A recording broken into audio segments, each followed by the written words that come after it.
Voilà, donc je prends le relais de Sophie pour vous parler un petit peu des produits, de la qualité des produits. Alors, pour commencer, je vais vous parler un tout petit peu de Piseo et de ce que c'est que Piseo. Piseo est une plateforme d'innovation qui a été créée en 2011, fin 2011, par un certain nombre d'acteurs du cluster Lumière avec l'aide de l'État, des collectivités locales. Notre mission, c'est d'accompagner les fabricants, mais aussi les clients des fabricants de produits d'éclairage pour leur permettre de déployer des solutions d'éclairage innovantes. Nous avons la particularité d'avoir un laboratoire de caractérisation photométrique, électrique et thermique. Et donc, on peut vraiment caractériser la qualité des produits. On travaille également sur la performance des produits, notamment les aspects fiabilité. Et puis, nous avons tout un volet réglementaire, normatif, puisque nous sommes impliqués dans les comités de normalisation au niveau des produits, mais également de certification de produits et de surveillance du marché, puisque nous sommes agréés par l'État pour les contrôles des produits d'éclairage. On propose aussi des missions d'assistance technique, de formation dans le domaine de l'éclairage en général et nous sommes membres de l'AFE du cluster Lumière. Voilà, alors très rapidement, les LED, je pense que vous connaissez un petit peu de quoi c'est composé. Au départ, on a un semi-conducteur, on fait passer un courant et en général, donc ça émet de la lumière, la lumière bleue et que l'on va convertir donc avec un luminophore jaune dans le cas des LED blanches qui utilisent des luminophores jaunes pour convertir la lumière bleue. Alors les LED, c'est un certain nombre d'avantages, mais également de contraintes. Je préfère parler de contraintes plutôt que de désavantages. Dans les avantages, donc on a les aspects efficacité lumineuse. Sophie en a parlé, donc ça vous le savez déjà un petit peu. Robustesse à basse température, des composants très robustes, hein, c'est vraiment de l'électronique. Une longue durée de vie quand on les gère bien, quand on les intègre bien. Dimension réduite, ça permet de faire des produits avec des facteurs de forme très intéressants. Temps de réponse très court, ça permet de faire de la gradation très facilement. On a accès à des couleurs saturées pour faire de l'éclairage architectural. Pas d'infrarouge, pas d'ultraviolet, pas de très haute température et ça permet également un contrôle optique excellent, ce qui permet de faire des produits également confortables et de maîtriser correctement les éclairages. Quand c'est pas bien géré, par contre, ça peut faire des produits très éblouissants. Donc les contraintes, ça nécessite une très bonne gestion thermique, une bonne gestion de l'électronique. Ça peut produire des effets de scintillement si c'est mal géré, si on a une électronique de mauvaise qualité. Et ça, c'est très désagréable pour la vision. Une bonne gestion des fortes luminances, on en a parlé tout à l'heure, une bonne connaissance de la technologie. Donc les fabricants qui fabriquent de bons produits se doivent de très bien maîtriser cette technologie. Et puis bien évidemment, ça présente quelques risques photobiologiques dans certains cas, j'y reviendrai.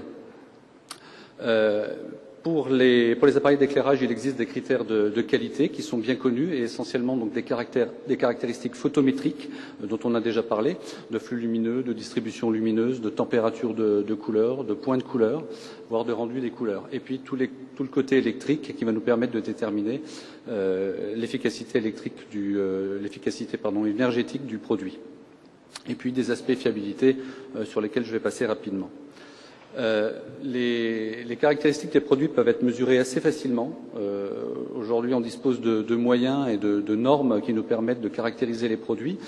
D'une part, tout ce qui est flux, donc la lumière émise par une source, la colorimétrie dont a parlé Sophie tout à l'heure, et également les paramètres électriques. Alors, on utilise des sphères intégratrices, par exemple, qui nous permettent donc de récupérer le spectre lumineux dans son ensemble. Là, on voit un spectre d'un produit qui utilise des LED avec un pic de bleu assez important.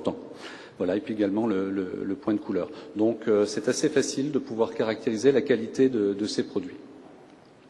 De la même manière, on va caractériser la distribution lumineuse. Donc là, on va utiliser un moyen assez particulier qui s'appelle un goniophotomètre, qui va nous permettre de mesurer les intensités lumineuses dans l'espace. Et ça va être très utile pour travailler sur les projets d'éclairage en simulation. Donc on voit une image de simulation sur la diapo qui utilise des données qui sont produites par le goniophotomètre. Donc le produit est installé sur le produit, on va le faire tourner dans toutes les positions et on va récupérer les intensités, ce qui ensuite nous permettra de récupérer un fichier électronique et de l'utiliser avec un logiciel type Dialux comme là. C'est également important pour les aspects confort. Quand on fait un projet d'éclairage digne de ce nom, on va travailler donc les contrastes, comme on a vu tout à l'heure, les UGR, les luminances. Et pour ça, on a besoin des données de mesure des produits. Quand on travaille correctement, notamment en éclairage professionnel, on utilise des données qui sont des résultats de mesure. Voilà. On va également travailler la durée de vie, donc on va vérifier si les LED sont des LED de bonne qualité, est-ce que les composants ont été bien qualifiés, de sorte à assurer derrière la qualité de l'éclairage souhaité et une certaine durée de vie. Je vais terminer très rapidement avec le risque photobiologique, puisque c'est quelque chose qui est de plus en plus connu. La lumière, les rayonnements optiques peuvent produire des effets biologiques dangereux dans certaines conditions, donc c'est pas systématique. Il faut faire attention non plus de pas condamner maintenant l'éclairage à LED, c'est pas du tout mon propos, mais dans certaines conditions, je crois que les scientifiques ont mis en évidence un certain nombre de risques. Donc on peut avoir des problématiques liées à la peau, des problématiques liées à l'œil, et en particulier la problématique de lumière bleue due aux LED blanches qui utilisent des semi-conducteurs qui émettent dans le bleu. Donc le cas particulier des LED blanches, c'est qu'on a un pic de bleu qui correspond à la zone de toxicité maximale de l'œil. Donc si ce pic est très important, bien évidemment, quand on a une puissance optique importante au niveau des produits, ça peut endommager la rétine. Et il se trouve aussi qu'on a un trou au niveau du spectre, aux alentours de 480 nanomètres, qui va donc ne pas provoquer le réflexe pupillaire. Donc on a une conjonction de deux phénomènes qui peuvent, dans certaines conditions, provoquer des risques. Alors la bonne nouvelle, c'est quand même que d'un côté, effectivement, si on a des risques, on a de l'autre côté une réglementation et des normes qui permettent de vérifier le risque photobiologique des produits d'éclairage à LED et des LED blanches dont le semi-conducteur émet dans le bleu au départ.